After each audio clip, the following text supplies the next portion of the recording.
सोहरावर्दी सिलसिला। इस सिलसिले की स्थापना सुहाबुद्दीन सोहरावर्दी ने बगदाद में की थी। भारत में यह सिलसिला बहाउद्दीन जकारिया द्वारा लाया गया था। इन्होंने सर्वप्रथम मुल्तान में अपना खानकाह स्थापित किया। इस समय मुल्तान में कुबाचा था। जकारिया ने कुबाचार की बुराई करना प्रारंभ किया। इल्तुतमिश द्वारा इन्हें शेख उल इस्लाम की उपाधि दी गई। सोहरावर्दी के शिष्य जलालुद्दीन तब्रीजी को बंगाल के इस्लामीकरण का श्रेय दिया गया है।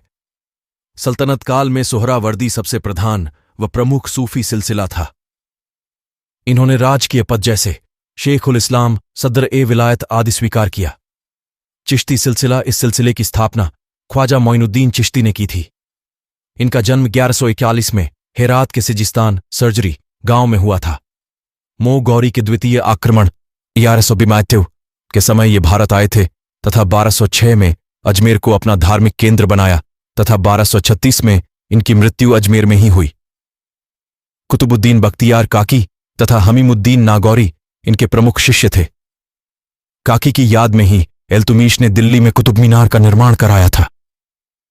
फरीखुद्दीन समूद काकी के प्रमुख शिष्य थे जिन्होंने पंजाब को अपना कार्य क्षेत्र बनाया। चिश्ती सिलसिले के संत अद्वैतवाद के परंपरागत नियमों में विश्वास रखते थे तथा निजी संपत्ति के खिलाफ थे। इन्हें गजकर की उपाधि प्राप्त थी। हमीमुद्दीन नागौरी ने फारसी में लिखे ग्रंथों का अनुवाद हिंदी भाषा में किया था। हिंदी भाषा का प्रयोग करने वाले पहले सूफी संत थे। निजामुद्दीन औलिया चिश्ती संप्रदाय के प्रसिद्ध सूफी संत हुए जिन्होंने दिल्ली के 7 सल्तनत शासकों के समय तक अपना योगदान दिया। बलबन, क्यूमर्स, जलालुद्दीन खिलजी, अलाउद्दीन खिलजी, कुतुबुद्दीन मुबारक खिलजी, खुसरा खां, ग्यासुद्दीन तुगलक। ग्यासुद्दीन तुगलक ने औलिया की लोकप्रियता से भयभीत होकर उन्हें दिल्ली छोड़ देने का आदेश दिया। शेख निजामुद्दीन औलिया के सबसे प्रिय शिष्य अमीर खुसरो थे। खुसरो ने अपने पीर गुरु की मृत्यु का समाचार सुनते ही दूसरे दिन प्राण त्याग दिए।